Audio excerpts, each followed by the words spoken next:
The following episode of The Imperfects contains references to suicidal ideation and a discussion around rape.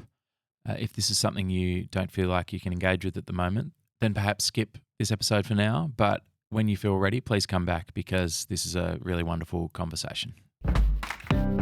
We're all imperfect, and on this podcast, I'll be chatting with a variety of interesting people who are willing to make themselves vulnerable by sharing their own struggles and imperfections.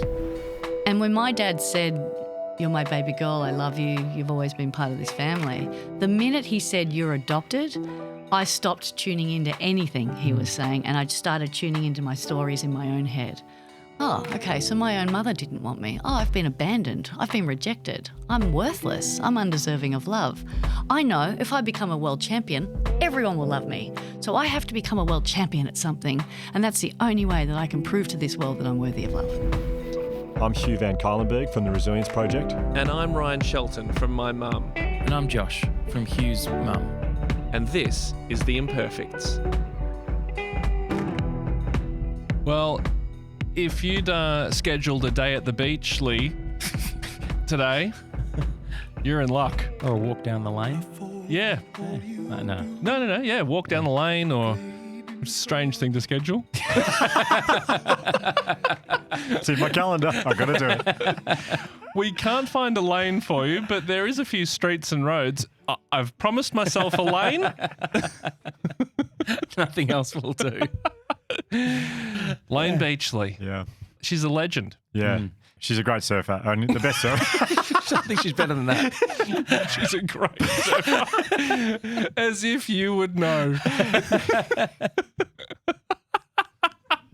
I've seen her get in the green room many times and I Yeah. appreciate it. Yeah. No, Appreciate a good great green room surfer. entrance and exit. I think Yeah. they're great. Before we get into Lane Beach, which we will, you know how, Ryan, you often say, like, my life is just like a sitcom? Your life? Yeah. Yes, yeah. Well, here's something that just happened that absolutely would be in a sitcom, without question. Okay. You know how we've been really enjoying going to Agayo, the cafe near Yeah. here we've been Yep. lunch and coffees, and it's a lovely place to get some work done.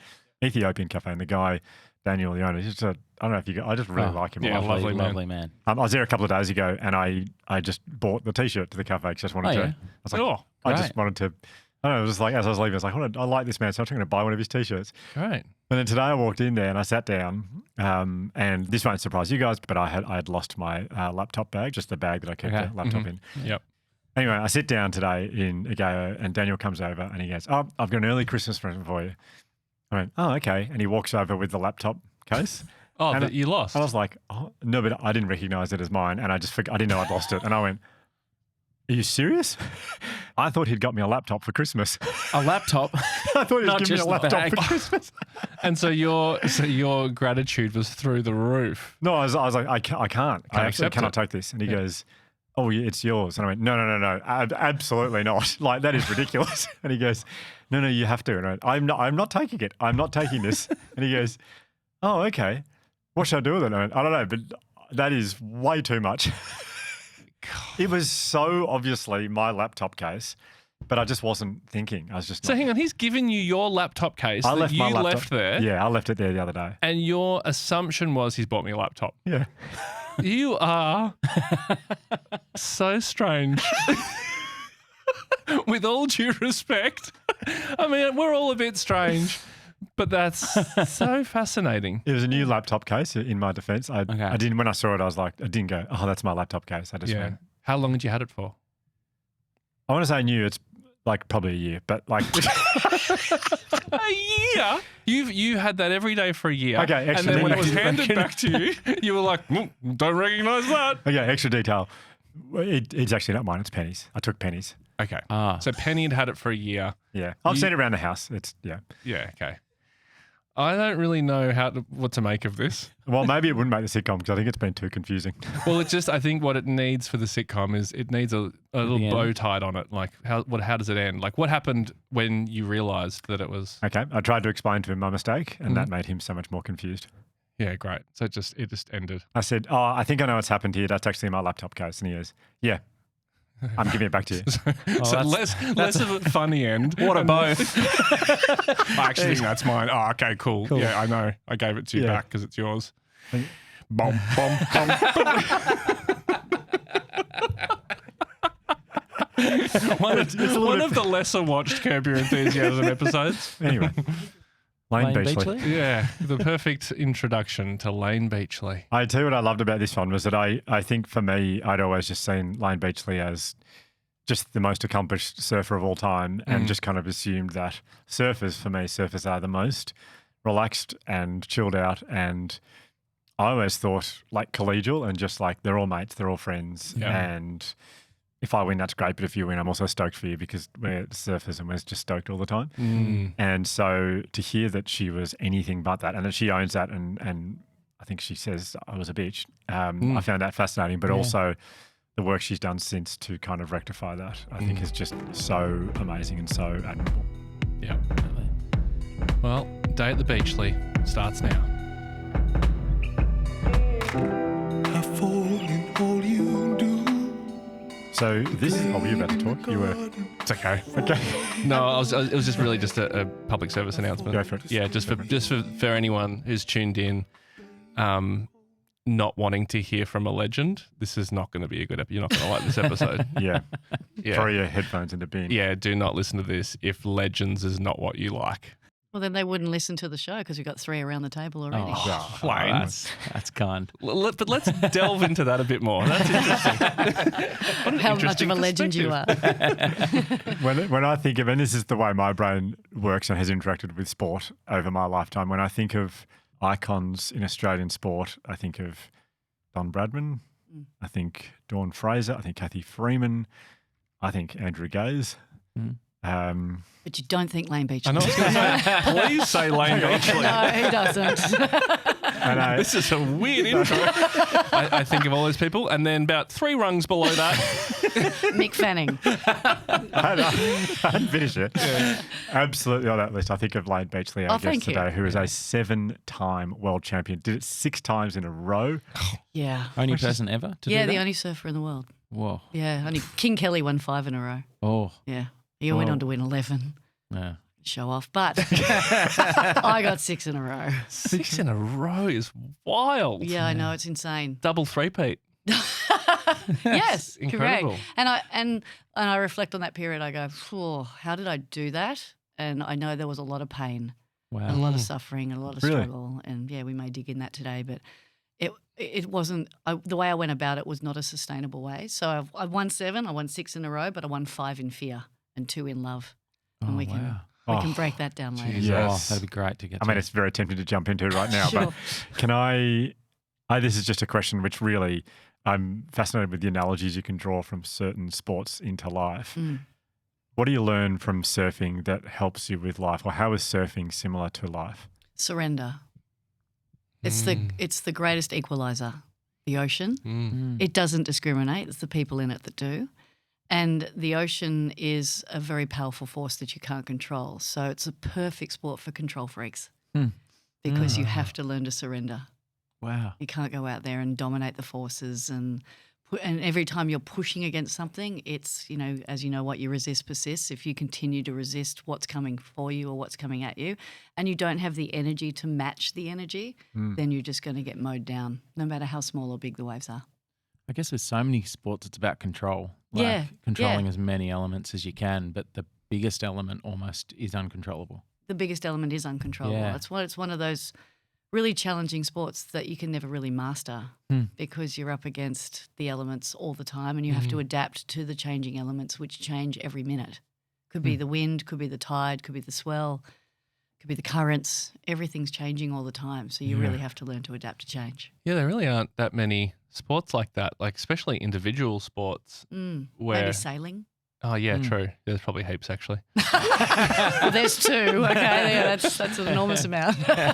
I love the insight into the analogy you draw from surfing to life, and I think that's incredible. And it's obviously, probably a small part of the Awake Academy, which we want to talk about today. It's kind of like everything that you've been through in your life, you have put all that energy in towards this incredible thing that you do now, helping people to live a more fulfilling life, I guess, which we will talk about today. And I can't wait to do that because I think from the lessons from that, I've had a look through all that you teach. I think it's such important stuff. So we will get to that. Thank you.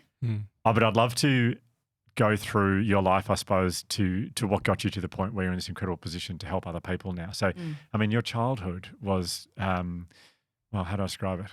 Not normal. It's not the normal childhood. Oh, I mean, what is a normal childhood these days? So it was challenging. Yeah. And that obviously helped me become the character that I am today. And I don't know how far you want to go back, but I was adopted into a beach-loving family with the last name Beachley and became a world champion surfer. If we can just slow that down, I feel like there might be more to get.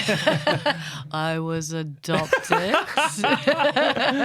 into a beach. No. But so you were adopted. So straight after you were born, your birth mother put you up for adoption? Yeah, so she was advised by her parents that she was to put me up for adoption before I was born. So how old was she? She was 17. Right. So she was an unwed Scottish, young, sprightly, energetic woman who lived in Surrey Hills with her parents. And she went out on a date with a owner of a modelling agency and ended up in a situation where she was feeling very compromised and very scared. She was raped and I was conceived. Oh, wow. And of course she wanted to keep me, but her parents thought she was not ready to raise a child. So she knew before I was even born that she was being forced to put me up. And in some respects, and look, I've done a lot of emotional work, and there's an aspect of me that knows that I was deprived of joy in the womb, because there was very little joy around the conception and the gestation period. So when I was born, I was actually premature. I think there was an aspect that must have believed, look, just get me the fuck out of here. I don't want to be in here anymore. Like, get me out. I'm ready to go and find a home that is where I feel like I belong. And so 6 weeks premature, I was thrust into a humidity crib from the moment I was born because otherwise I wouldn't have survived. And my mother wasn't allowed to hold me, touch me or breastfeed me. So maybe that also... Is that because you were premature? No, because I was adopted. Because I was going to be put up for adoption. I didn't want to create that connection. Okay. Oh, wow. So she would stand behind the glass and look at me, but she was unable to. Oh my God. That must have been a very hard thing for her. Especially for a 17-year-old, yeah. Oh my God. Yeah, really hard for her. So... my dad, Neil, and my mother, Valerie, who had my brother, Jason, she had complications giving birth to Jason and was unable to give birth to another child. So that's why they applied for an adopted child. Yeah. It only took 10 months. So the system back then was a lot more high functioning than it is today. And so after you were 10 months old when No. So they applied and within 10 months. Oh, gotcha. Sorry. Yeah. So they basically came and picked me up from the hospital when I was 6 weeks old. So I spent 6 weeks in a humidity crib. So basically I had tubes and all the machines around me just to help me stay alive. And then it creates this really safe environment for the baby to either thrive or die. And fortunately, I was a thriver, a survivor. Wow. Yeah.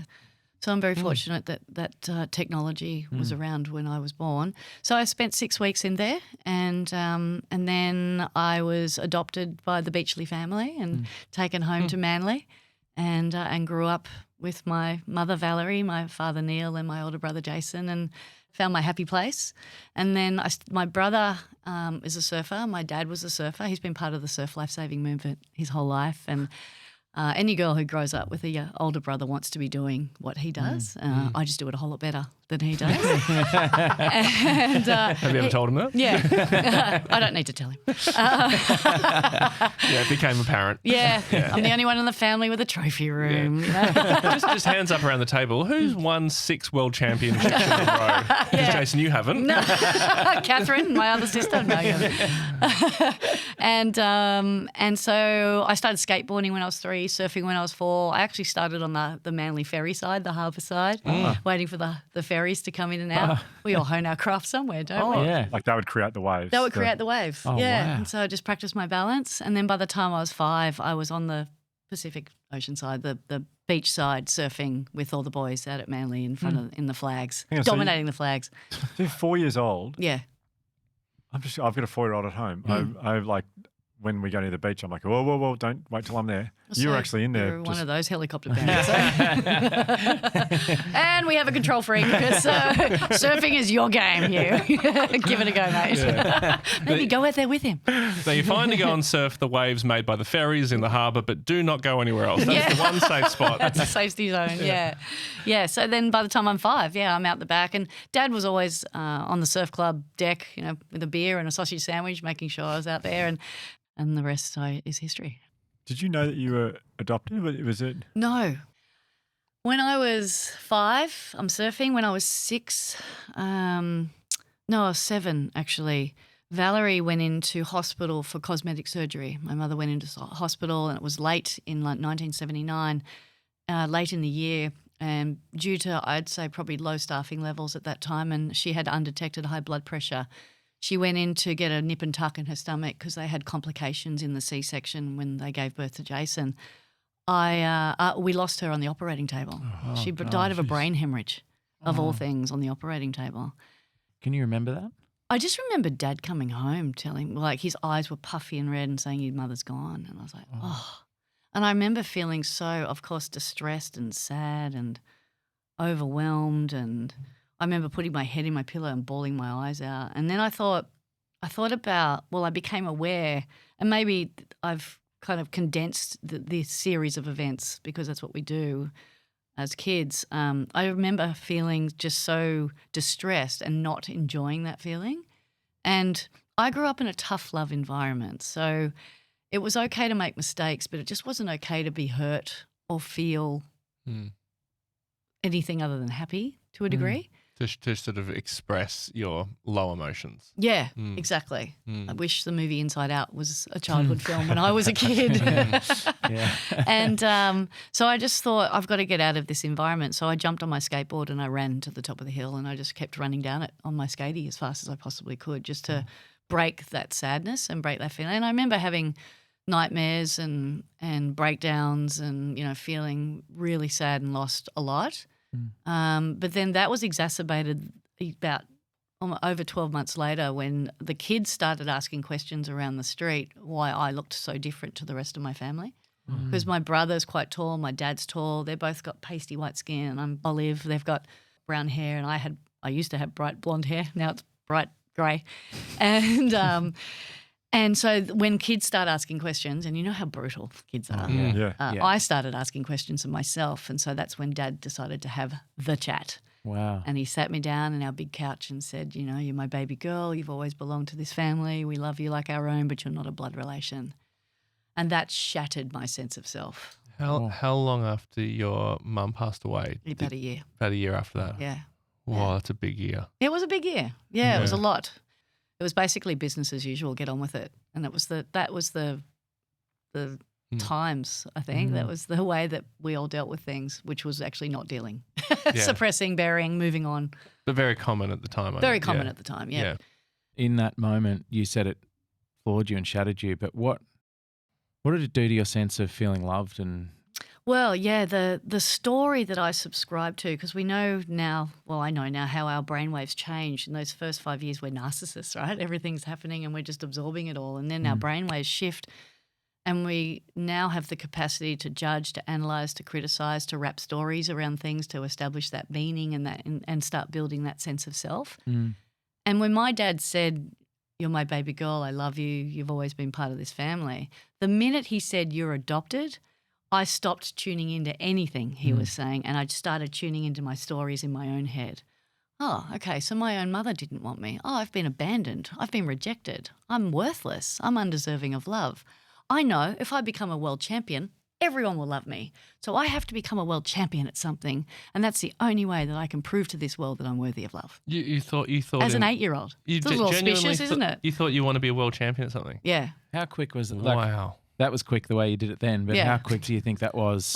Is that I don't know. I just remember sitting in that couch and I felt like Alice in Wonderland. Like the couch got bigger and bigger and I felt smaller and smaller. And I thought, how can I improve or increase my sense of self? I don't know, if I become a world champion, I'll be worthy. And so I didn't realise that my whole sense of self-worth was wrapped up in what I did. No. Do you think, is there a specific person that you were trying to, I don't know, get like validation from, or was it a general Everyone. sense? It was everyone. Yeah. Oh, actually, it was myself. Mm. That's all I wanted. And I had defined success as becoming the most successful surfer in history. So to achieve that, I had to beat Kelly's record. So Kelly had 5 in a row. So I was not going to be worthy until I won 6 in a row. But Kelly before Slater. Kelly Slater. Yeah. Yeah, sorry. Yeah. I'm speaking Slats. Yeah, slats, exactly. So when we go back to that 8-year-old girl, I had defined self-love as being validated externally by others. Mm-hmm. And at the time, I was playing a variety of different sports. So tennis, cricket, soccer, hockey, and surfing. And surfing wasn't the avenue that I was seeking. I was just seeking it through any sporting endeavour. Gosh, what a painful thing to go Yeah. And I was just, I reflect on it, and sometimes the grief catches me off guard. I'm like, shit, that was intense and that was hard and that was painful. And I get overwhelmed with emotion, and I go, okay. And then I reconcile it by thinking about what it has enabled me to do. I don't justify it. I just reconcile it. And that's how I deal with grief. I reconcile it. And I go into moments of gratitude and go, yes, it was tough, and I'm not going to pretend it wasn't. I did as a kid. I pretended it's all good. I'm fine. Right? You know what FINE stands for, don't you? What does it stand for again? Fucked up, insecure, needy, and emotional. That's right. Yeah, I'm fine. But I've not heard that before. haven't you? It's good. Oh, you can Yeah. use that. Yeah. It's amazing how quickly we can disassociate and wrap some sort of protection around us that enables us to carry on. Did you have any yearning to at the point that you found out you're adopted to get in touch or be with your birth mother? With my biological mother. So Yeah. when I was 8, I didn't. And then when I was 14, my dad started dating his secretary. So cliche. But she was a Nothing beautiful. says the 80s like No. that. Yeah. Yep. She was a beautiful woman, but we had a tenuous relationship because my dad was my rock, and I saw her as taking him away from me. Yeah. And I started to become the agitator, and she fought back. And then she moved in with us, and that was like the biggest change in my life. Like, she's now completely disrespected my needs, and now she's just honouring her own. And it wasn't until I was about 20, and I won my first event when I was 20. I'd been on tour for 3 years. I won my first event. And she and Dad got remarried later on. She'd already had, when I was 18, she had my younger sister. So my younger sister's 18 years younger than me, Catherine. So her and Dad, her name was Christina, her and Dad had started their own new family, their own new unit. My brother was living overseas in Europe, and I felt like this little black sheep that didn't belong anymore. And I felt so rejected and so abandoned and so fearful. I was like, right, I'm going to take charge of this. So I decided it was time to move out. So I moved out of home. But long story short, I found myself, after being out of home for about 4 years, I found myself homeless, and I was squatting in the back bedroom of my personal trainer's house, and his wife asked me, like, are you ever moving out anytime soon? And so I rang my dad and I said, I need to come home, and she said no. Oh, wow. Which another rock my world moment. I was like, hang on, I've just been rejected by my rock, and you're telling me I can't come home. Like, oh. Was there a reason given for why? No, not really. So that shattered me. Yeah. But so I was sitting out the backyard and head in hands going, I don't know what to do with myself. And then Judy, who was my personal trainer's wife, said, have you ever thought of investing in real estate? I was like, I'm a professional surfer. Who's going to lend me money to buy an apartment? And So you're not winning a lot of prize money at this point? Or? well, look, I was on tour for 19 years and I won $500,000 in prize money. What? Yeah. You're joking. No. That is fucked. I mean, without. That's women surfing, mate. So that's because Was. equal pay Was, didn't yeah. come in 2019. 2019. Anyway, I'm 20, so this is 1996. I'm 24 years of age. I'm homeless. Can I, before you go into. Yes. So my perception of being on the surf tour. Oh, yes, I'd like to hear this. In like in your early 20s, I feel like it would just be parties. It was a lot of partying. It yes. was, yeah. Yeah. So what was that? Because especially if you're, you know, you've found like kind of a little bit of success and you're competing with all these, like, I imagine really fun, interesting people on surf tour. Some of them were, yes. What was that like?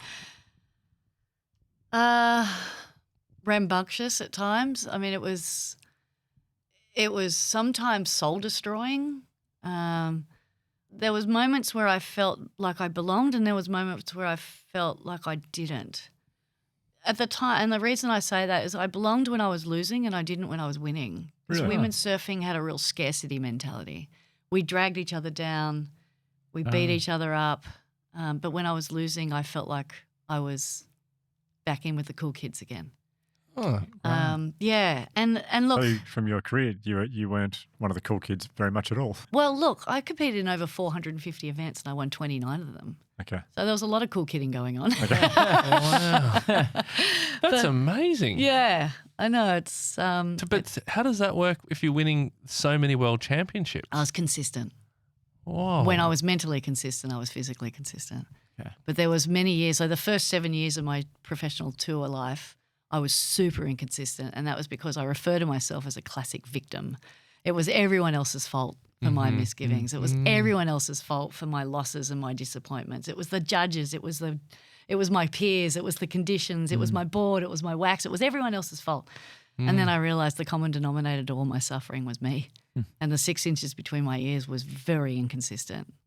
So I had to start again. And look, I went and did a rebirthing, which you may not have ever heard of. No, but what's it's that? essentially it's a breathing process that you go through where you lie down on the floor or you sit up if you're prone to falling asleep a lot like I am when I do rebirthings.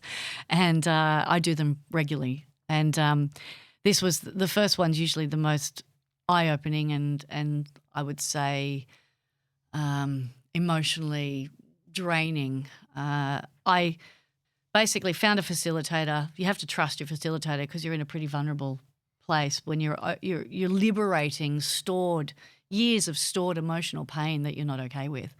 I don't like to just talk it out. I like to feel it out. I often say you've got to feel it to heal it, right? So I love to feel my emotions, and I had suppressed them. I'd buried them. I'd put on this mask. I had years and years of shop fronts, years and years of masks that had just been applied one after the other. And I was starting to break down internally. I had chronic fatigue syndrome for the second time. I was in a debilitated state physically, mentally, and emotionally. I was depressed. I was suicidal. I had all sorts of issues going on, and I was second in the world. And I was hating myself and hating my life. And I don't use that lightly because I don't like to say the word hate very, very often. And that made me go and do something really empowering, which was this rebirthing thing. You go into it's almost like a circular, even hyperventilation in and out through your mouth. And it's just, and you're doing that for 45 minutes. And as your emotions start to stir up, if you stay with the breath, you liberate them. If you go into your head and you fear it, you suppress them again. Layers and layers and layers of emotions appeared. And that's when I became extremely aware and awakened to my fundamental fear, my deep-seated, incredibly ingrained and rooted fear of rejection. And that all stemmed back to being adopted. So this fear of rejection was driving my behaviour. It was driving that victimised mentality. It was keeping people at a distance, especially the ones who wanted to come close. I behaved in a way that gave people reason to reject me, or I rejected them first. Either way, I was in control. I was right. Therefore, I'm happy. And that made my life very challenging. So I pushed people away a lot because I didn't trust them, which adoptees tend to have that common denominator. Makes sense. Yeah, we don't trust very easily. We reject. We have a fear of rejection. We keep ourselves at a distance. We keep others at a distance. And we've always got this self-protection mechanism wrapped around us until we become aware of it. And then you can change it.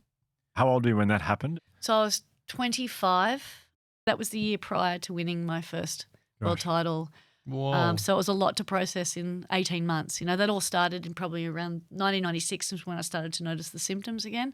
And that's when I just had to go through all these different layers to get to that awakening where I was like, okay, fear of rejection is actually holding me back and stopping me from embracing this opportunity. There's a lot to go into there that we should talk about. But I've been wanting to ask something, and it was a while ago, and before we get into all this stuff. Yeah. And it may sound like a somewhat cliche question, but I had the chance of, and I've talked about this before on the podcast, where found old videos and watched these old videos of myself when I was like 12 and the family. And at that point, we were going through some pretty traumatic stuff in our house. And I'd told this story about me and who I am that was really unfair and really negative and very critical. And I watched this video and I was really taken aback at how little I looked and that I was just a little kid. Yeah, right. And doing the best. And I was, and it really was a freeing moment for me. It took a lot of weight off of that I'd been carrying for a lot of my life. Mm. And I'm sorry if this is too cliche of a question, but I was wondering if you, looking at yourself on that couch when you were 8, Mm. what, if you were able to say something to yourself then, what would you tell that little girl? That she's loved. Because she obviously instantly believed that she wasn't. Mm. What is really distressing, and I'm deflecting a little bit, but I think about kids today who are left with parents who have suicided, Mm.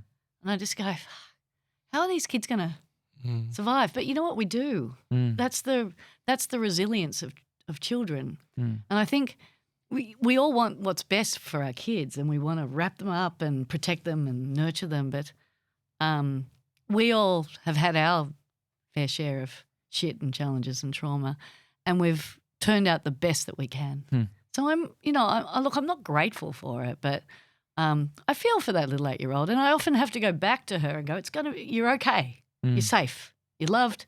You're safe. Your basic needs are met. And you belong here. Yeah.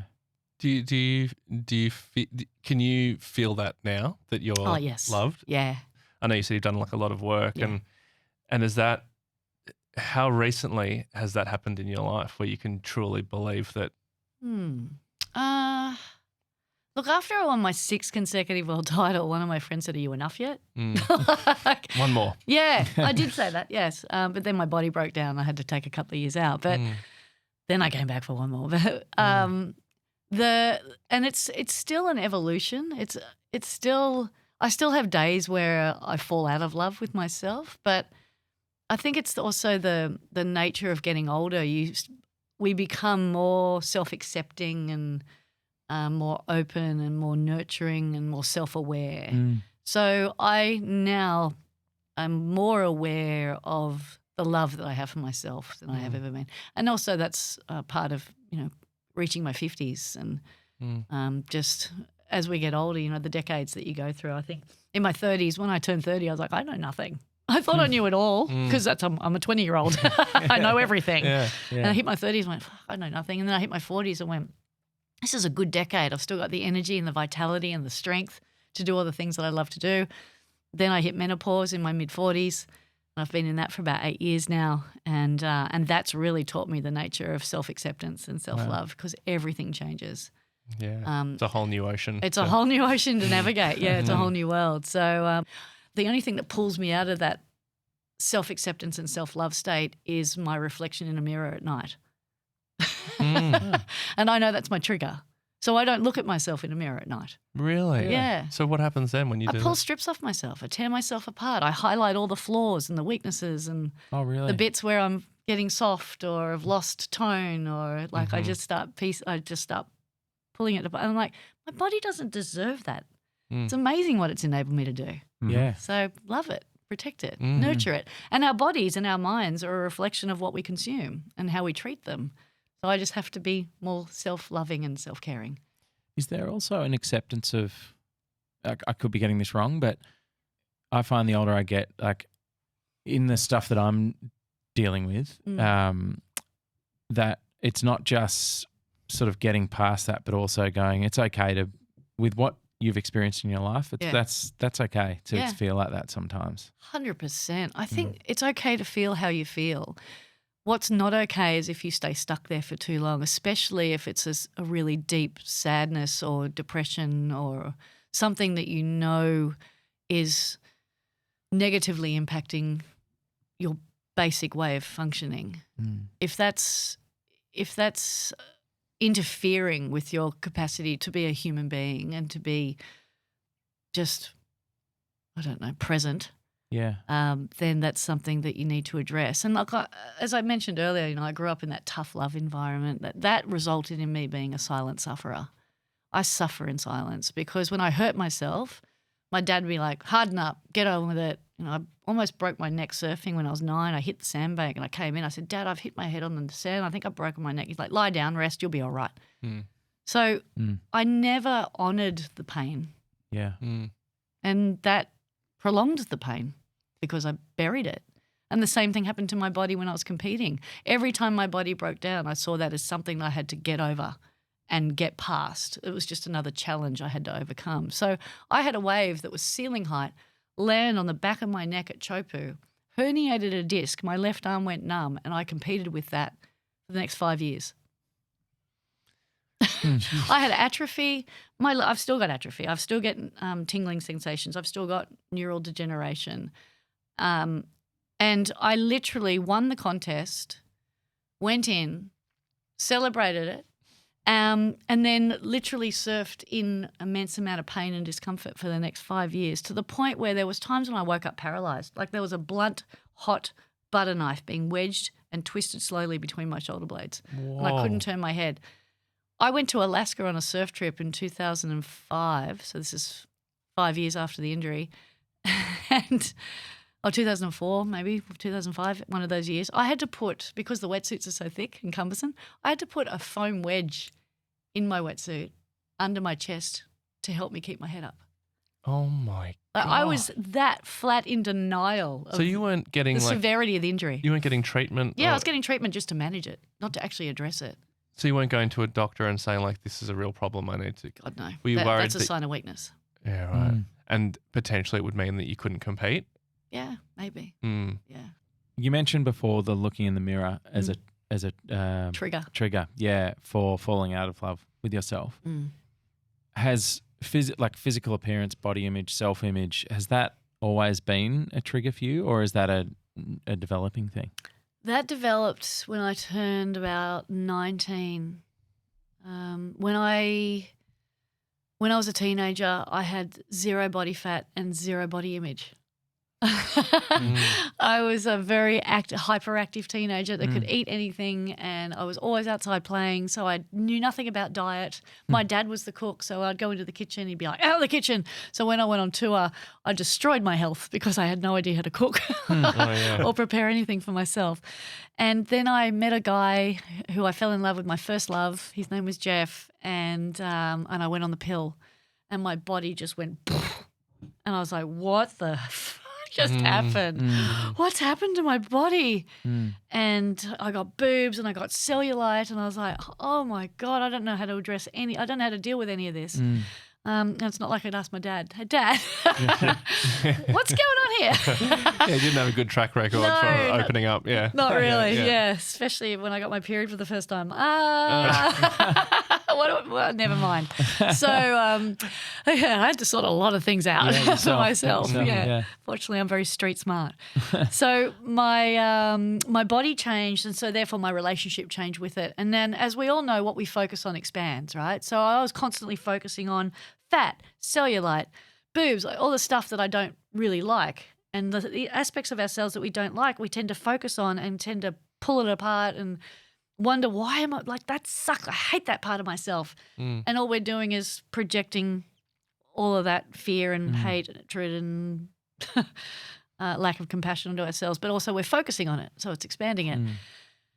And today I know my trigger, when I talked about standing in front of the mirror full length, especially at night, especially if it's been a big night, the last thing I can do is look at myself naked, because I will find those bits that I don't like and strip myself apart. But I'm also very aware now that that's an indication that I'm exhausted. So when I go into that self-loathing, or I go into self-doubt, or I'm craving stuff that I know is not good for me, I'm depleted. And when I'm depleted of energy, my go-to response is to criticize, compare, and crave stuff. And that's, to me, is like, okay, I'm tired. Walk away. Yeah. So I've just set that pact with myself. No full-length mirror at night.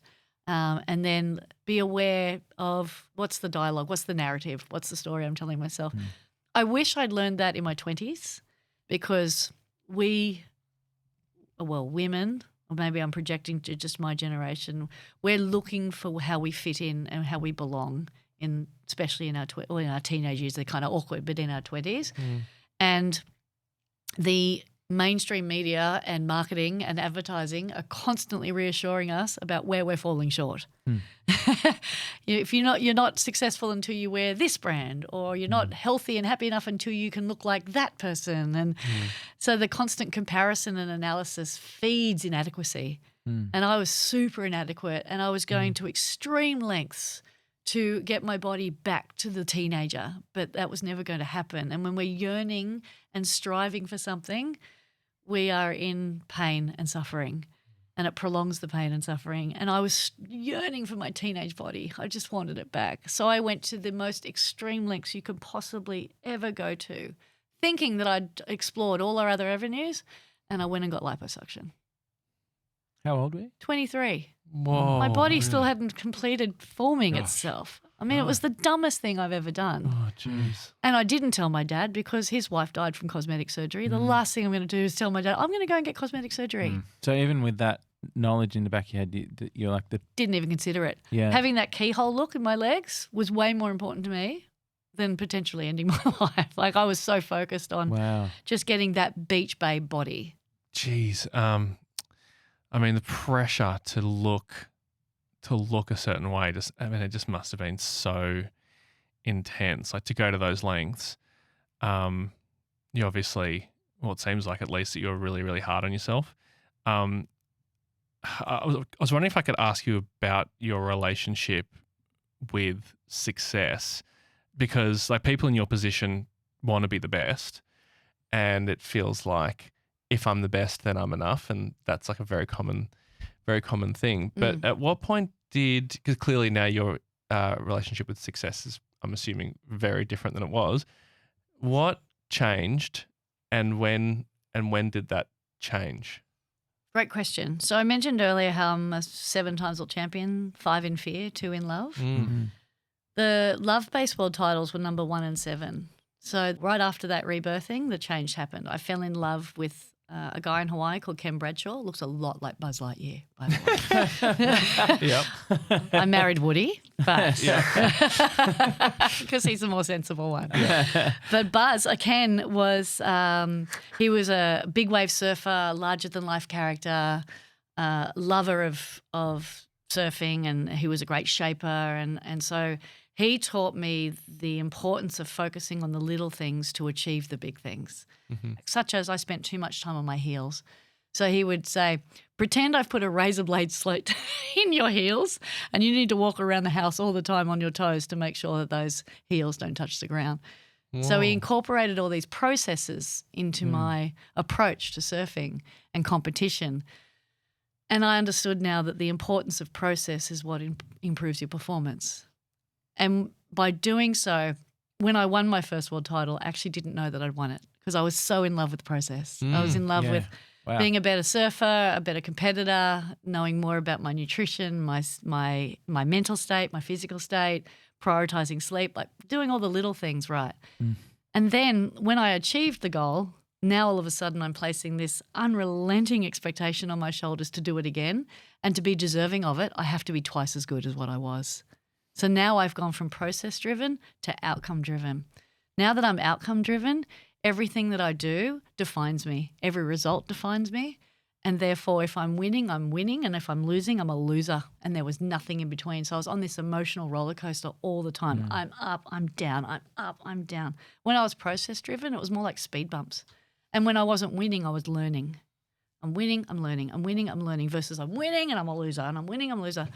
And then when after I won my 6th one, and my friend said, what's driving you? Do you think it's because you're adopted? I was like, actually, yes, you're 100% right. But I've still got it. I'm in adrenal fatigue. My body's broken. I've had a crushed lumbar spine. I've had a fractured rib. I've got a herniation in my neck that I haven't actually got a scan for yet, so I don't know how severe that is. Found out that it was severing 80% of my spinal cord, and I was given 2 options to retire or get surgery. That means slitting my throat and going in and messing with my anatomy. So I'm like, no, I'm good with that, thanks. So in those 5 years, I was tagged as having the compassion of a tiger shark. So fierce, so ferocious, so driven, poor loser. My peers, they thought I was a poor loser. They didn't know, and nor was I really aware that my self-worth was wrapped up in whether I won or lost. When you said you were 8 years old sitting on the couch, Mm. I was picturing a girl who looks nothing like you. And I Okay. was really, I was like, why am I not picturing? I just pictured someone, I had the very clear face and hair and everything. Mm. And I realized a few minutes later what it was. And this will lead to a question. But I went to a funeral last year for a friend of mine, a guy my age. How old are you? I'm 44. I came around a corner, I drove past the pub. As I left, I saw everyone in there still. And there's a laneway out the back of the pub, and I saw his 8-year-old daughter out there by herself, looking very lost, with her hands on her head, looking extremely confused, and there's a lot of tears. When I say by herself, there was an adult sort of nearby, but not with her. And her face, I think about her a lot, and I think about what she's still going through a year later. The look of utter confusion on her face Yeah. and heartache and hands on her head, just looking completely lost. And I was picturing her when I was seeing you on the couch. Yeah, right. And I this weird thing of like wanting to ask you what the next couple of years was like, because I think about her a lot and how she's going right now. Yeah. The next couple of years were traumatic, and my dad did his best to wrap his arms around the family. He actually took us on a family holiday. We went to Hawaii and we went to Disneyland just to bring some unity and connection into the family. And then he built a pool in the backyard. And once again, I was able to hone my craft at home because I used to put my foamy on the pool deck or on the edge of the pool and run and jump and ride the length of the pool on my foamy Really? and step off on the other end as an 8-year-old or a 9-year-old. And I did that before school nearly every day in my school uniform, knowing that if I fell, I would get a whipping. So I stayed upright. So I know, the next couple of years were rather tumultuous and challenging and an emotional roller coaster. But I surrounded myself unconsciously with just friends and fun. I was just a kid. I was allowed to be a kid. And I was fortunate that I grew up at a time where you had to be home when the streetlights were on. That was the rule. The rest of the time, you're off playing. So that element of creativity and joy and immersing myself in nature with that sense of freedom, I think was a godsend and a lifesaver. Amazing. Thanks for answering that. Yeah, it's beautiful. No worries. Thank you for asking. Can I ask you to? We're jumping around a lot. We here, are jumping but- around a lot. yeah. Sorry, listeners. No, because there's just so much to talk about. But you talked about, and I hope you don't mind me going here, but you talked about depression and suicidal ideation. Mm-hmm.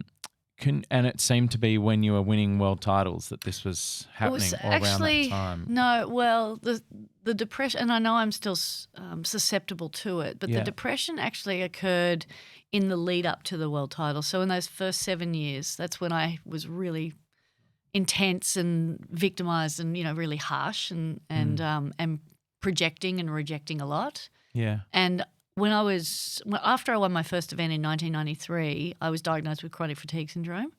No surprises. I mean, I was getting up at 5 o'clock in the morning every day in the pouring rain in the middle of winter with the flu and still going to training. So I was flogging myself to death. But What's that? that's what I believed. It's what it took. Yeah. Yeah. What's that? I've never actually asked someone what it. I've heard about it, but I've never really asked someone what's that. Chronic like. fatigue? Yeah. Look, back then it was called Yuppie's disease. There was so much empathy in the 90s, wasn't there? Really? It's called Yeah, Yuppie's? Yuppie's disease. Yeah. Well, there's nothing wrong with you. Look at you. Just get Oh up. You're my tired. God. Get on Yeah. with it. Whoa. There's a lot of similar symptoms to menopause, actually. Oh. So the brain fog and the poor concentration and the memory lapses, and the bloating and the weight gain and just the extreme fatigue. I wasn't able to get out of bed and I was struggling a little bit, but then I got put on a very strict diet. So yeast-free, wheat-free, sugar-free, dairy-free, fruit-free, and alcohol-free. So there's not much left to eat. But fortunately, I was only on that for a couple of months, and I had to follow a very strict diet and supplement regime. And after a couple of months, I was able to regenerate. So the thing with chronic fatigue is the symptoms. Here's one of my favourite sayings. The body whispers before it screams. Oh, that's cool. Yeah. The symptoms were whispering for quite some time, and I didn't listen until the body started screaming. Yeah. Yeah. So that was 1993, and I was able to overcome it quite quickly and then get myself back on tour, and then I started winning more and more events. And then in 1995, the body was whispering, and then in 1996, the body was screaming, and I still chose to ignore it. And the symptoms were horrendous, like the tinea between my toes, for example, because chronic fatigue thrives on yeast and sugar.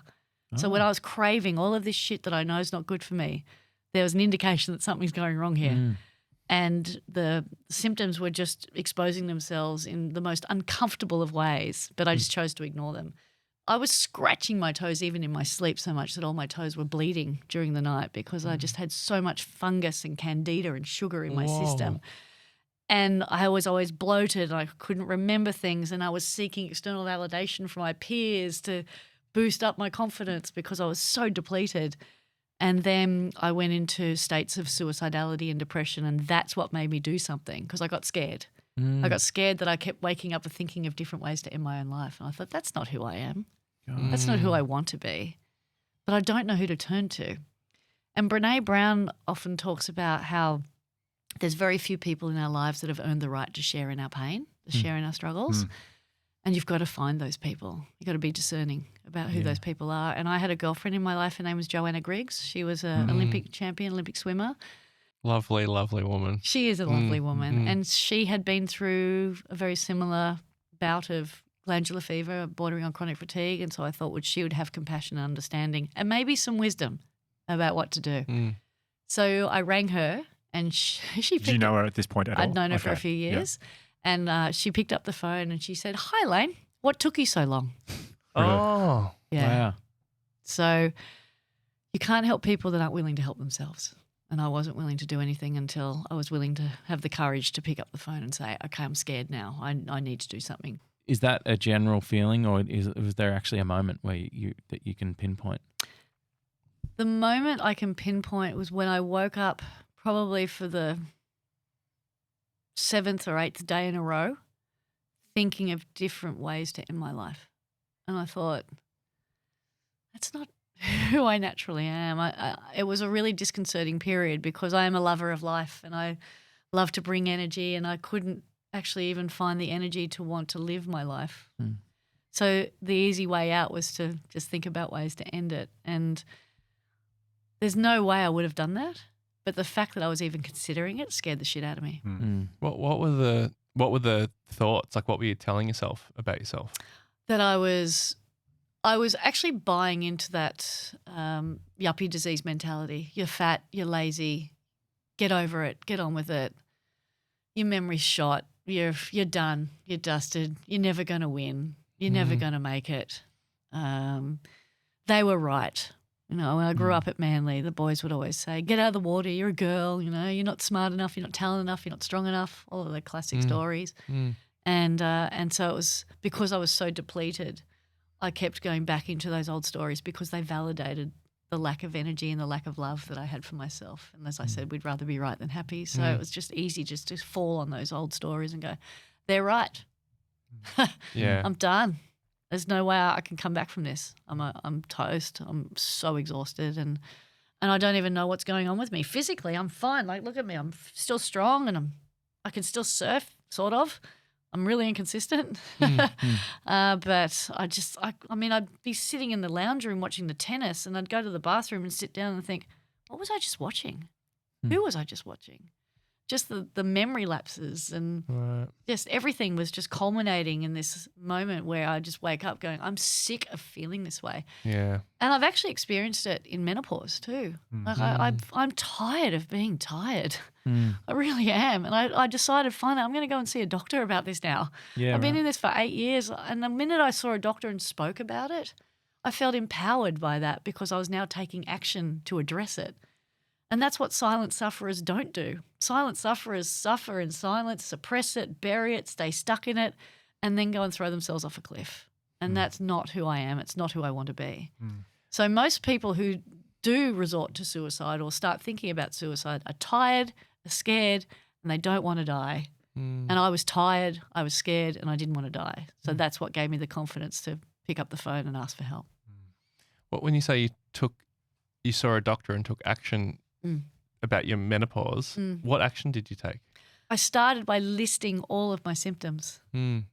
and going, yep, oh my God, oh wow, there's a lot going on here. Yeah. From, the brain fog and the memory synapses to the weight distribution. Like I've put on weight between my rib cage and the top of my thighs, just my body's changed so much. Tinnitus, all sorts of other issues that I'm not going to bore you with. But Kirk has been a lifesaver so many times for me in that regard when I go into states of depression, and he can see, okay, how long are you going to stay there for? When are you ready to have a conversation?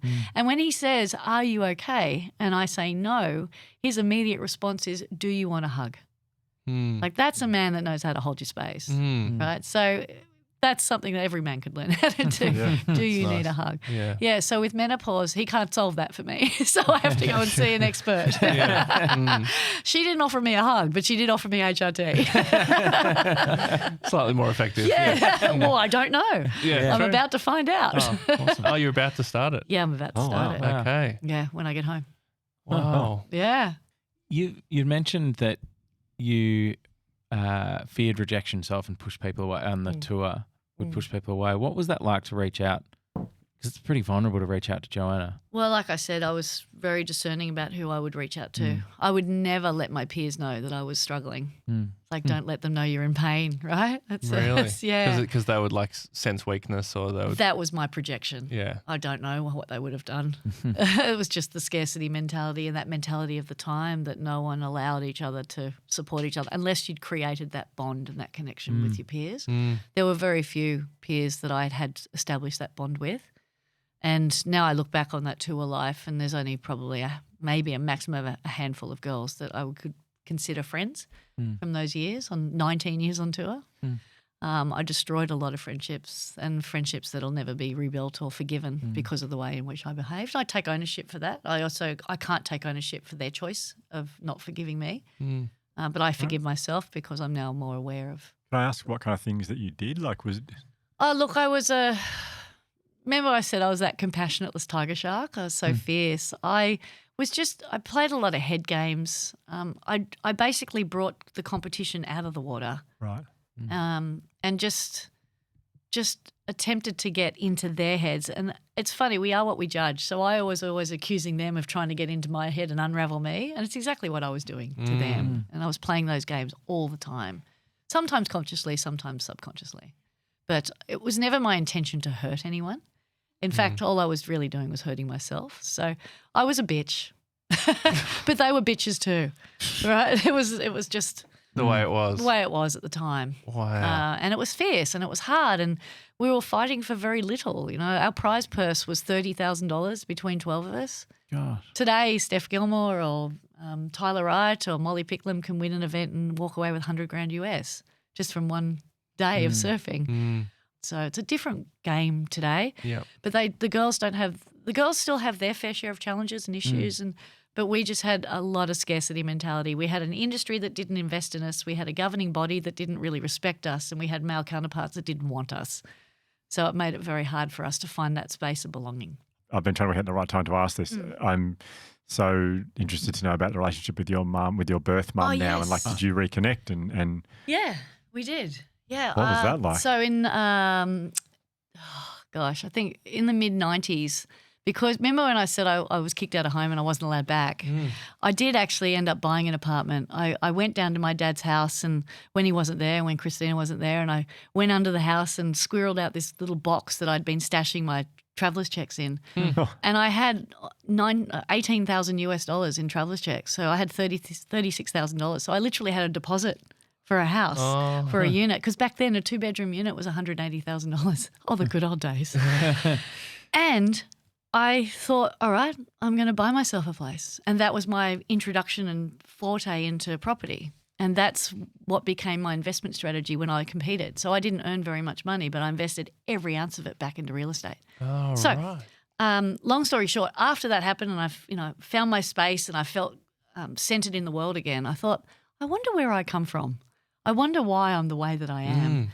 So I went to the birth desk and marriage registry and applied for my birth certificate. And I then had it sent to a mate who decided to fax it to me while I was competing in South Africa. And the tour manager, who I actually think was just, he prided himself on making my life very challenging. He decided to come and present this because there's no doubt he would have read it. And he presented it to me 10 minutes before I paddled out for a heat. And it completely rattled me, of course. God. Like, here's my original birth certificate, my mother's name, my original name, Well, hang on. So what was your original name? Tanya Maris Gardner was my name that I was born with. Tanya Gardner. Tanya Gardner. My mother's name was Maggie Gardner. She lived in Surrey Hills. She was 17 years of age. I was like, oh, well, that answers a lot of questions as to why I was given up. So I just crafted this story. Maybe she was a backpacker. I don't know the situation, you know. And so I was settled on that.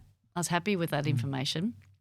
And that was in mid-90s. And then in 1999, right before I was about to compete for my second world title, she reached out. I was in Indonesia on a boat trip, doing a surf trip for one of my sponsor, and she found my dad. And she rang my dad and said, hi, I'm Lane's mum. And Dad's like, whoa, okay. And Dad knew, I'd always been very clear and honest with Dad. Like, I just want to know, because at the time in the 70s, that level of information wasn't shared. Fortunately, there wasn't a contact veto on my birth certificate, so I was allowed to go and explore. But once I received that birth certificate, I was settled in that. I was a little bit kind of I felt reconciled. Yeah. Then, she reached out and Dad said, look, she's in Indonesia.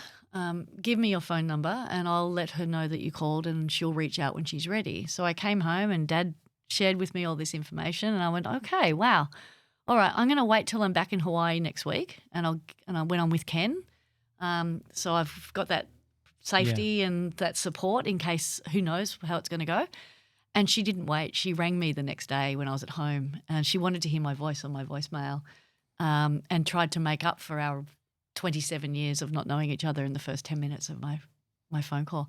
Hi, I'm your mum, and I was 16 when I was raped, and you were conceived through date rape, and I gave birth to you, and I was 17, and my mum wouldn't let me keep you, and they were Catholics, and we were living in Surrey Hills, and then after I gave birth to you, I went off to New Zealand, and then moved to America, and I've been living in America for the last several years, and I've got a 5-year-old daughter. Here, have a chat to your sister. Her name's Melissa. Hi, Melissa. Hi, sister. I love you. I'm like, who the fuck are you? I don't even know. What is happening? Oh my God. Wow. You're 27. Yeah, it was overwhelming. Oh, I put the phone down. I was like, holy moly, that was too much. yeah. Yeah. And so we agreed to meet later that year. So I went, she lived in Santa Rosa, which is just outside of San Francisco. Mm-hmm. We met at the airport. And we met at a restaurant at the airport. I remember walking up to her because all my friends were like, could she be a gold digger? Is she a fame digger? Like, do you really think this is your mother? And blah, blah, blah. And I didn't question it. I thought, I'm going to go with an open mind. And I remember walking up to her and going, there's no question. This woman is my mother. Really? It was a startling reflection. Wow. And it felt like I was looking in the mirror in 17 years' time. Before you'd seen that piece of paper, had anyone told you the name, like Maggie, did you know anything about your birth mother? I knew absolutely nothing. My dad knew nothing. When Valerie died when I was 7, Dad brought in this lady called Joan, who was a family friend, and she became like my nan. And she was the one that suggested, look, you're obviously feeling the need to connect with that aspect of yourself. I'll take you to the office and we can apply and I'll help you process go through all the paperwork and stuff. So up until I received that certificate, I knew absolutely nothing. No one within my family knew anything. Wow. Knew anything about her at all. Huh. Yeah, she was a mystery to all of us. Wow. So with my relationship with my mother, it was tumultuous. It was challenging. She kept showing up when I didn't really want her to be there. I really wanted to compartmentalize that relationship. I wanted to focus on surfing and winning and then relationship with family. I've never had a very strong bond with family. I've always kind of kept family out here. I believe the friends are the family that we choose, and I'm very fortunate that I have a very strong bond with my friends, therefore my family. But I'd had this tenuous relationship with Maggie to the point where I pushed her away. I rejected her. And then we were writing the book Beneath the Waves with Michael Gordon, and we brought Maggie to Hawaii and we did a big interview. And I had a realization, another awakening, that the reason I had kept her there was not to prove her wrong, but to prove myself right. That's what I was looking for. In what way? Well, I didn't believe her story. I didn't believe that I could be conceived through date rape. I didn't believe that I would be rejected at such a young age. Like I started to unravel all of my old beliefs, and just to keep myself safe and protected, I just went back into a story that served me, and it kept her at a distance. And because of my judgment of her, it ended up rejecting her. And because I kept her at such a distance, it made our connection really tenuous and fragile. And then when I became aware of that, and we'd been kind of going like this, I would only speak to her, I wouldn't see her or speak to her very regularly. And my sister, Catherine, couldn't understand it because Christina, my second mother, my stepmother, who wouldn't allow me to come home, she died from breast cancer when I was 30. So she's like, you've got an opportunity to connect with your mother. Why aren't you? And I just had so much judgment around it, so much fear associated with it, that it kept her at a distance. So we wrote the book in 2008. I apologised. I sent her a card and I said, Mum, I'm so sorry. I said, I was never trying to prove you wrong. I was trying to prove myself right. I hope you can forgive me. And her response was, card received. Don't know what I'm meant to do with that. So she rejected me again. So we kept rejecting each other constantly, which made life very uncomfortable at times. But so she's on the other side of the world. I'm living my life. She's living her life. And then she would send me these cryptic messages like, the song by, it was Gautier? Gautier, yeah. Just somebody that I used to know. She would send me like a snippet of that song. You're just somebody that I used to know. Like, I'm thinking about you, but you're a bitch kind of thing. And so when I asked for forgiveness and asked for reconnection, that's when I was rejected again. And I asked one of my best friends, I was like, why is she doing that? She's like, well, she's rejected you once. What's going to stop her from doing it again? I was like, yeah, well, it's like looking in a mirror. I've done the same thing. A lot of adoptees fear reaching out and connecting with their biological parents or their biological family for a variety of different reasons, whether it's a fear of being rejected again or a fear of hurting the current family that they're in. There's a lot of stories that go on that prevent these connections from occurring. After writing my biography, I actually had 3 guys come forward claiming to be my father. Whoa. Even though, with the circumstances. Even though she declares she was date raped. And that was in the book? And that was in the book. And Mum was very forthcoming with that information. 3 different men have claimed to be my father. I've done 3 DNA tests, which upset my mother immensely because for her that was saying, you don't believe me. And I do believe her. And fortunately, none of them were my father. And I say fortunately because that would open up another can of worms that I don't feel ready, or I don't even feel the need to deal with. So I can see why there's this trepidation around adoptees wanting to reconnect and rekindle relationships, because these people have gone on to establish new families and new lives, and it's a struggle to open yourself up and immerse yourself into an environment where you could potentially be rejected and brokenhearted again. So I have a lot of compassion for adoptees and a lot of obviously empathy for them, because we have this story that we don't belong, that we've been rejected, that we're not accepted. All these stories drive us, and a lot of successful people have been through a lot of traumatic experiences, but then also some of the biggest misfits and delinquents and failures of this world have also been through the same challenges. So it all comes down to the story you wrap around it and how you choose to utilize it or channel it to drive you to do something great. Anyway, many years later, I think it was only 5 years ago now, 6 years ago, she was diagnosed with ovarian cancer and rang me and said, they've given me 3 weeks to live. Can you come say goodbye? So I did. Wow. Flew to America and How said was goodbye. that? That was hard. Yeah. Yeah. But I got to say goodbye. That was before COVID. So thank God for that. Yeah. What did you say? Anything else to her? Was there something you wanted to say that you didn't say? Or? Yes.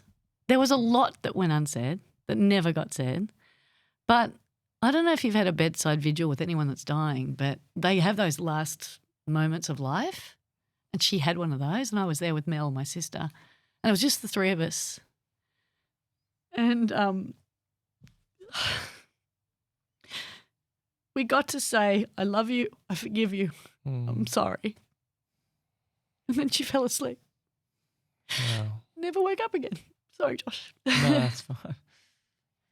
So whenever I think of the loss, or I think of I never got to connect with my mother because of my judgment, I go, I'm glad I got to say goodbye. Because there's so many people that don't get that opportunity. So that's one of those reconciling moments where I go, I'm grateful I had that conversation. I'm grateful I just dropped everything and jumped on a plane and flew to America. Yeah, I mean, that obviously, I get the sense that meant a lot to her, like to It go to did. the effort to ask you to come. Like Yeah. that, based on what you've said, it sounds like that's probably a big thing for her to do, to ask you to come. It was, and her best friends were at the hospital and they reaffirmed that message and just said it was just so good of me to come because they were aware of the relationship that we had and how fragile it was. And so, yeah, to be able to have those moments and just go, God, I'm so glad I got to at least get to that moment where we forgive each other because, I think about someone like Timmy Farris from NXS who had an argument with Hutch before Hutch died and never really got to settle that. So living with that guilt and that shame is a heavy burden to carry. So I don't live with that. I live with joy and gratitude. There's something, the way you told that story of it really got me, as you acknowledged. I was there crying. You and your mother, the friction that had sort of been there for so long. I don't know if this is accurate, but it felt like there was, at least at the end, there was this moment of like acknowledgement that we didn't fix everything, but at least we're okay with each other and we tried. 100%. Yeah, that was the moment where we just like, it's too late. Like, let's not try and dredge up old wounds and try and fix anything. Let's just we both acknowledged where we went wrong. Didn't even think about where we could have done it better. Just we did both our fucked best. it up. Yeah. And did our best with all the pain we had. Yeah. And that's what was driving the behaviour was pain. There was very little love associated with the dynamic. So the question I often ask myself now is when I'm in that tension is what would love do? Yeah, And that's when you start making decisions from the right place. That's great. a great question. It's the first thing you think of when you think of love. Oh, Kirk, of course. I'd be probably fired if I didn't say that. No, I have to say my husband. No, yes, my husband Kirk is someone, my dad. My dad's been through some pretty tough times, losing his first wife, losing his second wife. Now he's battling dementia. So, yeah, I think of my dad. I think of the men in my life. Yeah. And then myself. Yeah. Yeah, I feel that too, which is a beautiful place to find myself. 'Cause it's taken 52 years to get there. Oh, I feel so privileged to be sitting with you here at that point in your life with Thank the work you. you've done. And can you tell us a bit about Awake Academy before we Oh, yeah, let that's you right. I forgot all about Wake Academy. Because you've been through so much. Yes. The lessons you've shared with us today are quite profound, but Thank you've you. put it into a program to help others, which is so great. Yeah, and thank you for the work that you do with the Resilience Project. Yeah, it's inspiring and it motivates us all to want to do more and help others. And Awake Academy is all about helping people help themselves. And it evolved out of my own awakenings, but also my deep heartaches and setbacks and obstacles. And I want to shortcut the struggle. So I was writing a book and I just didn't want to write a book. So I built an online course because I wanted to expand on my reach. Because as a motivational speaker, I stand on stage and I vomit on my audience. I drop the mic and walk out. Like, all right, over to you guys. Sort your shit out, I'm just off for a surf. you go back to the office. And I just didn't think that was a realistic way to go about helping people. So I thought if I can digitize myself, I expand my reach and that way they can keep coming back to the lessons and come back to the learnings when it suits them. And then COVID hit and online learning became a thing, but free online learning became a much bigger thing. And I thought, how can I help people do the work? And so we hosted it on Zoom just to get people actively involved in the community. And that was reaffirming and reassuring that the work that we've created and the exercises that we share are actually really life-changing. So over the years, we've been delivering that to some of the biggest organisations like Coles and KPMG and the Iconic and Officeworks, and we distilled the course into a day, and then that's what's now in the book. Okay, Oh, great. wow. So the book is called Awake Academy, Know Yourself, Grow Yourself to Live a Happier, More Purposeful Life. Oh. And it's all the life lessons that I have learned in and out of the water to become more centered, connected, and confident. It's the positive psychology that supports the exercises and the diary entries and the stories that led to the creation of them. So how I've utilized them to help me navigate my way through different periods of my life, whether I'm on the top of the world or whether I'm in the bottom and depths of despair and depression. All of these exercises have culminated in me being a happier, healthier, more purposeful human being. Sounds incredible. Yeah, it's a piece of work that I'm very proud of, that I'm excited to share with the world, and I can't wait for it to land in people's hands and hear how it's helping them just awaken to be their best selves. Because, as we all know, the way out is always within. I was trying to think of the word to summarize. Yeah. This is one of the more wholehearted. Yeah. I was going to say conversations I've had on the podcast, but just one of the more wholehearted conversations I've ever had. Thank you Thank you. so much Pleasure. for just the way you've been today. It's just, Thanks, it's amazing. Thank you. Thank you. Thanks, guys. It's been fun. Oh, beautiful. Thank God for the tissues. Keep on, keep on, keep on, keep on. I thought about that for the next few days, her and her mum, that sort of farewell they had. Yeah.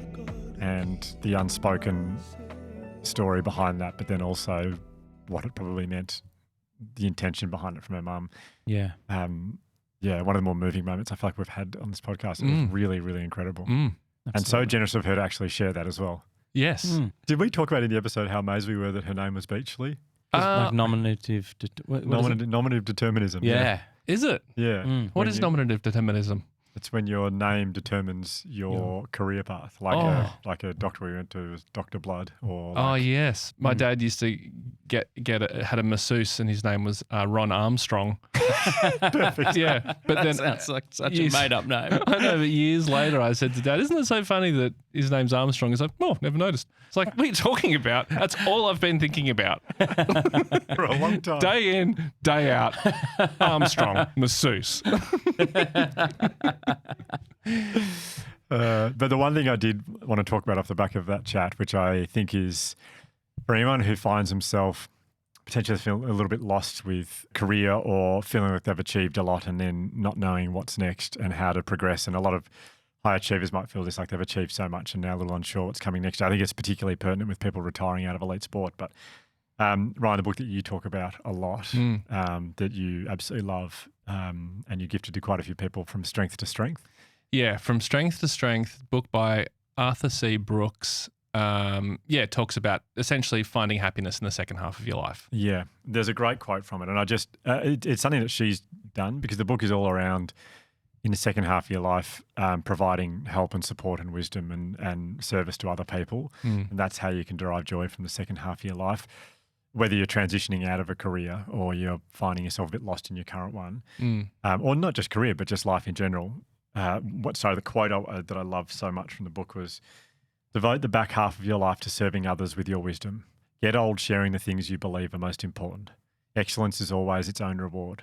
And this is how you can be most excellent as you age, which I absolutely love. Yeah, it's kind of confronting the book, to be honest, at first when you first read it, because it's really kind of aimed at what he calls like strivers, which are people who like are so kind of focused on work and success and career. And he talks about how like the older you get, you naturally, essentially, this is not the way he puts it, but you essentially get worse, skill wise, you decline.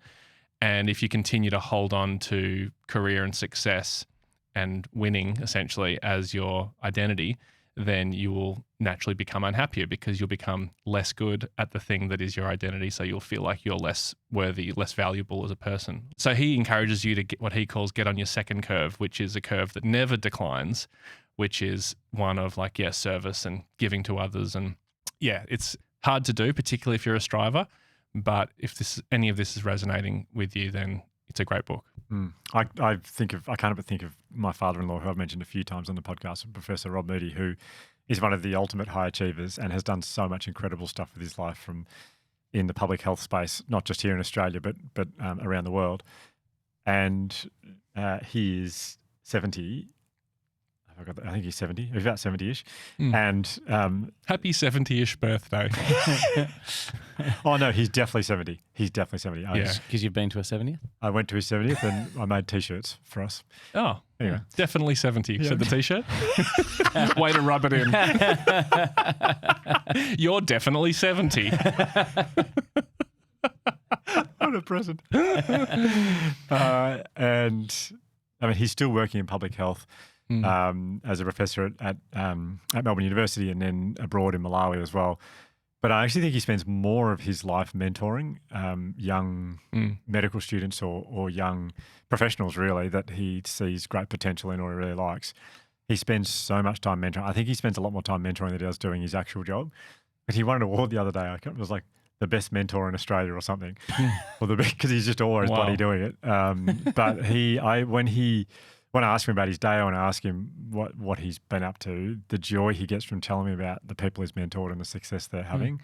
And this is from someone who I think would be happy to admit he's a striver and someone who's always performed at a very high level. I think this is the thing that really lights him up now, is helping other people. It's got to be so hard to make that switch. Yeah. I totally agree. But then as soon as you do, I think you would straight away feel how great it is. Well, I think everyone knows what it feels like when you do something good for someone else. Like, oh, that felt really good. I'm really happy I did that thing. I think that's essentially just thinking about others instead of yourself, your own success. It's like ultimately meaningless if it's not for anyone else. Yeah.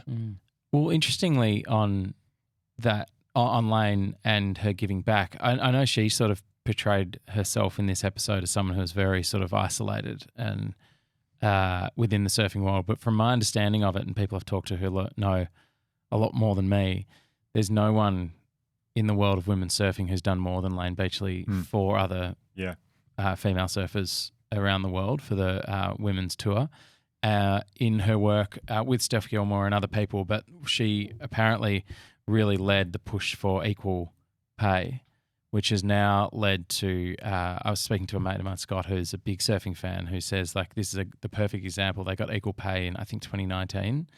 And now if you look at which is ridiculously late, but now if you look at the young surfers coming through, the most exciting surfers on the tour are all women, for anyone that really knows their surfing. And it just shows you when you do bring equal pay in, the talent follows. Yeah. Absolutely. And the thing that Layne did also with hers is, I mean, you could see a world in which she becomes a surf coach and that's it, and she's helping people become better surfers. But I think surfing is what put her in a little bit of a hole at a certain point of her life as well. It didn't bring her all the joy that she sort of wanted. So instead, she's taking the life lessons she got from that and then she's teaching those people her wisdom, not on surfing, just on life, to people who will benefit greatly from it. I'm sure she has very good mental health. Mental health. Yeah. Mental health. Very possible. Yeah. Yeah. Yeah, you guys picked up on the wordplay. Yeah. Yep. Yeah, it's good. Cool. Really good. Yeah. Yeah. So does your father-in-law. Good mental health. Yep. Yeah. Yeah. Maybe that was the name of the award. Yeah. The Mental should Health be. Awards. Yeah. Yeah. If someone said that before, I doubt they have, but Yeah. It is that good, yeah. yeah. Wow. Don't know if it got the response it deserved, but Should we go to your voicemail? Anyway, the book is From Strength to Strength by Arthur C. Brooks. yep. Oprah Winfrey approved. Oh, Well, his book after that was written with Oprah. So Really? yeah. What was it called? I don't know what it was. Forget what it was called. It's probably not as good as From Strength to Strength, but it's with Oprah. So Yeah. you know. And of course, Layne Beachley's book as well, we need to talk about as well. So Awake Academy. Yeah. Yep. Get into it. yeah, we'll put a link in the show notes to all the books we've talked about. Yep. Even the one that we don't know the name of. Build the life you want. I've just remembered. Oh, Good. good. Yeah. Remember Build it. the life you Yeah. want. Written by Oprah Winfrey and Arthur C. Brooks. So I thought that was George yelling Yeah, out. you but I must have remember heard that? into No, your you brain. sure? We'll edit It's really the good bit out. memory. No. We've edited the bit out where George yells out the answer, and I've remembered it. Oh, okay. I remembered it. Yeah, yeah. Remember that? Yeah. Yeah. Okay, thanks for joining us. And and thanks to Layne Beachley. yeah, thanks to Layne Yeah. Beachley so much. Wasn't she a delight? Unreal. Unreal. Can I be a fascination? 'Cause you hold the feeling.